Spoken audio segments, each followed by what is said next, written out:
Sly, sloth, sociopathic, squatter, scammer, stalker, rodent. These are all words that can be used to describe Jerry Mouse. Hi everyone, this is Jessica of Jinx reporting from Cartoon Courtroom. Today I will be defending Tom Cat from the iconic cartoon Tom and Jerry. Let's get started. Tom and Jerry, what a classic cartoon. I'm sure you are all very aware of it. Every episode contains battles of strength and wit, and also violence. Now, the most iconic scenes are of comic, violent fights between Tom and Jerry. And according to the Tom and Jerry fan Wikipedia page, Jerry's retaliation tactics are, quote, more violent, frequent, and successful in comparison to Tom's, end quote. Examples include slicing Tom in half, putting his tail in a waffle iron, and attaching sticks of dynamite to his feet and lighting them. That's right, ladies and gentlemen. Let us explore this relationship further. Now, you might think to yourself, does Tom not also try to catch Jerry? I hear you. However, Tom's attempts to catch Jerry do not stem from a place of hatred, but rather of filial duty as a house cat. There are multiple episodes in which Tom is explicitly asked to catch Jerry. He is asked explicitly by his owner in A Mouse in the House and Part-Time Pal. In another episode titled Cruise Cat, Tom is assigned to work on a cruise ship, and his boss tells him that if any mice are on board, he will be fired. In the episode The Two Mouseketeers, Tom is ordered to guard a banquet from mice or other potential threats and threatened with a guillotine if he fails. In Posse Cat, Jerry continues to steal food from another one of Tom's owners. Tom is repeatedly shot at by his owner and told that he is not allowed to eat any dinner until he catches Jerry. Jerry, who of course hears this and attempts to extort Tom for even more food. Now, in addition to being a good filial house cat, Tom also is a very hard worker. He undertakes several occupations during the series, including a mailman, a conductor, a pianist, a guard, a lifeguard, a butler, and a detective, among many more. Jerry, on the other hand, spends all his days lounging around, stealing food and causing mischief. One episode that I think particularly highlights this foil and their characters is the Cat Concerto. In this episode, Tom is having a piano recital he's worked very hard for, and Jerry is for some reason napping inside the piano. Not a great place to be, not a legal place to be either, mind you. Jerry wakes up and chooses violence, interrupting Tom's performance, taking over the piano completely, and in the end, bowing on behalf of Tom, beaten to a pulp on his own stage. As you can see, Tom has a strong work ethic and a sense of moral duty to his owners or his employers, whereas Jerry has much more narcissistic galvanizations. But Jerry is so adorable. He is. He is very adorable. I know. But don't let how cute he is distract you from the violent atrocities he is committing. Right? All right. In addition, let's look into his galvanization, shall we? There are lots of episodes that revolve around food. Of course, Jerry can be hungry. I understand that. However, there are also several episodes that highlight his more sociopathic tendencies and motivations. In The $1 Million Cat, Jerry learns that Tom will lose his fortune of $1 million that has been granted to him if he harms any living creature, including a mouse, right? So he purposefully torments and provokes Tom, stalking him, following everywhere, his limousine, his house, everywhere, hogging his shower, beating him up, eating his food, most of his food, and shoving the remainder of it into his face, right? It got to the point, ladies and gentlemen, where Tom was so fed up that he threw away the $1 million in order to retaliate. Imagine how upsetting someone's actions have to be in order to throw away $1 million. And these cartoons are old. Think about that amount in the 40s, 50s, right? Okay. But that's not even the beginning of it. Tom can't even sleep. In the episode Jerry Quite Contrary, Jerry bothers Tom from the hours of 2 to 4 a.m., all right, beating him up while sleepwalking, all right? Specifically, he pulls his tails and whiskers, stabs him with a knife, hits him with a board of protruding nails, and later, when Tom hides in a chimney, scared, in pain, Jerry drops an anvil on his head, leaving him to sob alone. Roll the clip.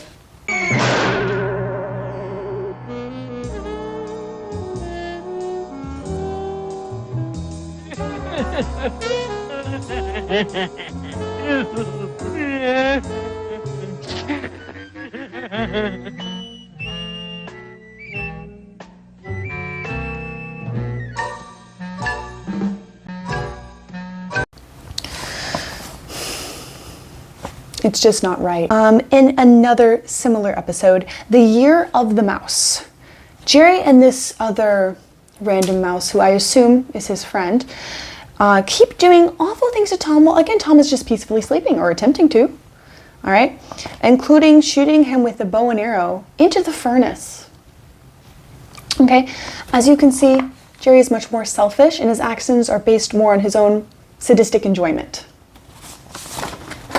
Now let's examine the connections that Tom and Jerry had and why Tom really had the short end of the stick here, okay? Tom had several owners throughout the series, canonically, and all of them would threaten and or abuse him with anything from a broom to a shotgun. Out of these depicted owners was a super mean, abusive, big game hunter who appeared in only 3 episodes because his abuse towards Tom was so strong, it was considered controversial. They had to pull him. Okay.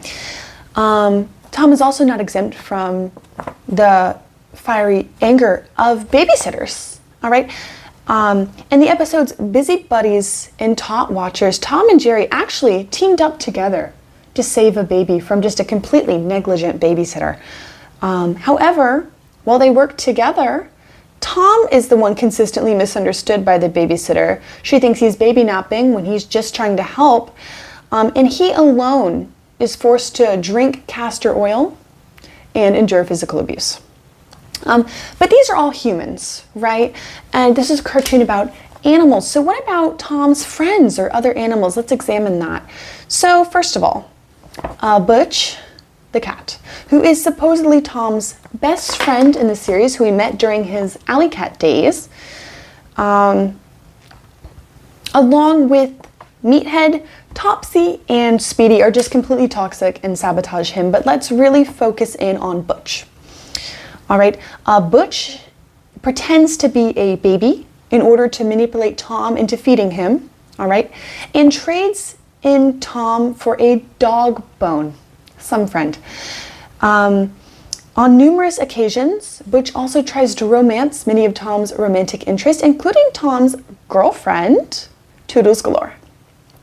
Speaking of girls, Jerry, for no reason at all, considering he's a mouse, also tries to get in the way of Tom and Toodles specifically. In Calypso Cat, and then later in Love Me Mouse, the latter in which Jerry frames Tom for violence against him to evoke the pity of Tom's girlfriend and turn her against him. All right, back to the friends, circling back now. In Baby Puss, a little girl plays mama and baby with Tom. She's pretending that he's her baby, and he's very kind soul, so he's letting it happen. He doesn't love it. He's a little embarrassed, but okay, it's a child. He lets it happen. Okay, Jerry sees this and calls those aforementioned neighborhood friends right? To all come watch him, and they bully him ruthlessly, okay? And not only do they bully him, they get him in trouble with this little girl who once again feeds him castor oil, okay? Nauseating. He throws up. All right. While it is suggested that Butch is mean because he is jealous that Tom gets to live life as a house cat and he's stuck as an alley cat, that is toxic. Okay, friends should be there to support each other in their success. He should be happy for him. If anything, Your Honor, Tom is simply guilty of having poor taste in friends. This dynamic where Tom is frequently scapegoated for other people, usually Jerry's wrongdoings, is highlighted in his relationship with Spike the dog. All right, essentially, in several episodes, Tom and Jerry, they fight, whatever, it gets in the way of Spike's day-to-day. And Spike, as quoted by the Tom and Jerry fan Wikipedia page, due to prejudices, singles out Tom as the culprit and threatens him that if it happens again, he will do something horrible to him, end quote. For example, skinning him alive in one episode. Jerry overhears Spike threatening Tom in this way and purposefully does everything he can to mess with what Spike is doing. Tom barely manages to stop him and gets injured and framed in the process, right? Tom is then beaten up by Spike while Jerry unassumingly cuddles up to him, right? Making Tom a victim of not only framing, but implicit bias as a cat. Think about that. All right, there are a plethora of examples of this, but some examples are including, but not limited to, Slicked Up Pup, Quiet Please, The Puppy Sitter, and The Framed Cat. It's in the name, guys, The Framed Cat. Okay, he does almost the exact same thing with Tom's owner in later episodes, including mouse cleaning, where he gets the house as dirty as he can on purpose to get Tom in trouble while Tom is frantically trying to clean up the mess. Okay, circling back to Spike though, in the episode The Bodyguard, Jerry helps Spike escape from a dog pound truck, okay? And Spike says that he will help Jerry in the future. As a result, he said, just whistle and I'll come help you, okay? Jerry takes advantage of this, purposely provoking Tom so that Spike will come beat him up, all right? Tom's biggest retaliation during this episode is merely making Jerry chew some gum mixed with glue just so that he can stop whistling, just to stop the pain. Yeah. All right. At the end, Jerry does break free and lets out a giant whistle. And Tom, who thinks it is the end, writes in his will, quote, "I leave everything to charity," end quote. Charity. The three of them do actually attempt to form a pact in what is one of my favorite episodes, The Truce Hurts. Now, Tom did technically break the truce in this episode. However, he was given a mere bone when they were splitting a steak, and the others got huge portions of steak. Jerry is too tiny to eat that amount. It's gluttonous, to be frank. And Spike, if anyone's gonna get a bone, shouldn't it be the dog? Come on, guys. Let's contrast this with Jerry's personal connections. Now, Jerry, throughout the series, does pair up with a bunch of random animals and relatives, but for the sake of keeping this video shorter, I'm going to focus on the family members today. All right, first of all is his cousin, Muscles, a certified cat hunter. Jerry knows this and willingly invites him into his home.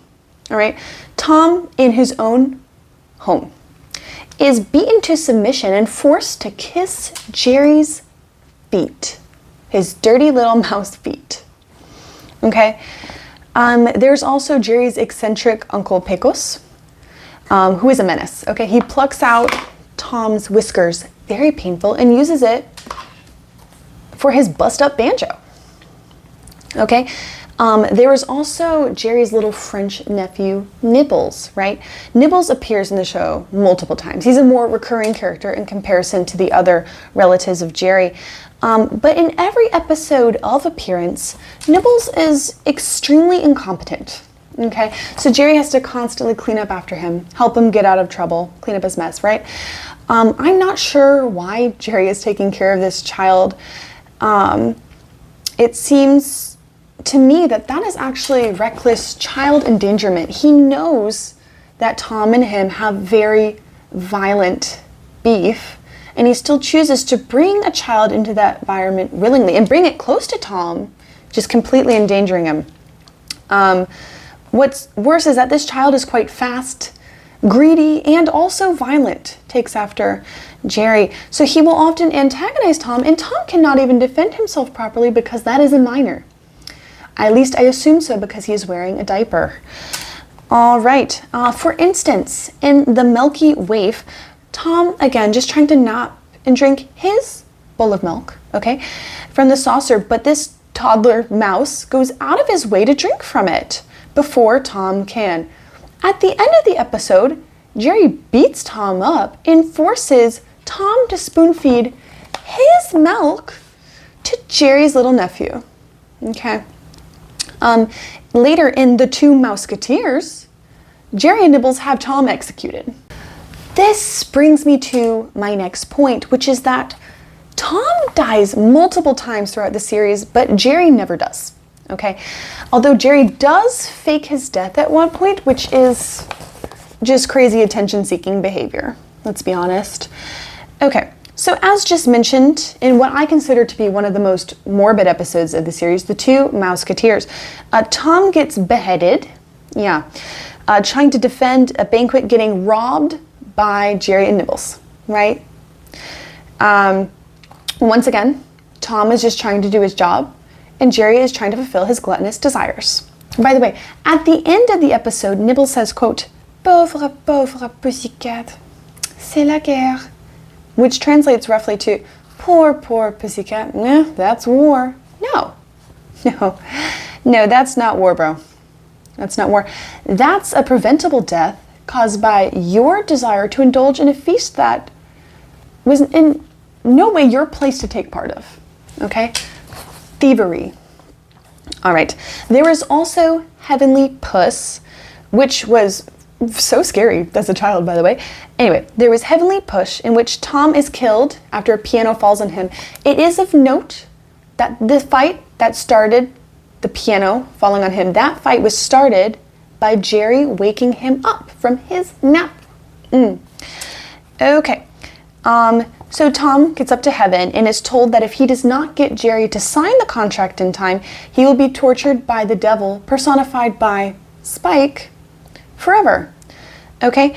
So on a side note, that's confusing to me. Butch did get to make it through heaven. After everything we discussed, I'm not sure why he would make the cut and Tom wouldn't, but that's a discussion for another time. Okay, but Jerry does not know how to take things seriously. So even after Tom begs him to save his life and bribes him with delicious food that he would ordinarily try to steal from Tom, Jerry just squirts Tom with the ink from the heavenly pen, okay? So that he cannot sign it.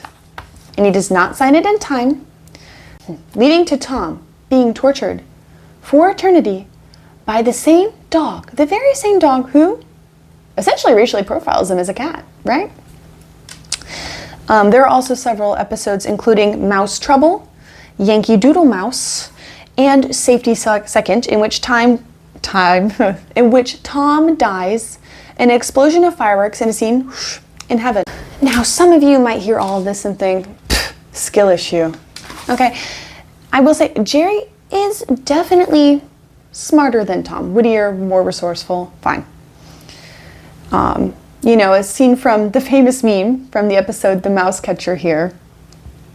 Tom might not be the brightest. However, ask yourself this. Is actively provoking and attacking someone weaker than you intellectually, right? Just because he looks more physically imposing, not a little bit evil, right? That being said, Tom is definitely not fully innocent. Tom is violent as well. But I just find myself rooting for him more. I don't think he's the true villain of this series. I am also very, very aware of the fan theories, or maybe it's canon, of Tom and Jerry being friends. You know, the idea that, oh, Tom fails at catching Jerry on purpose so that nobody else will eat Jerry, rah, rah. That's cute, in theory, or it would be cuter if their friendship wasn't so toxic. I don't know. Jerry seems to be having a little too much fun getting violent, don't you think?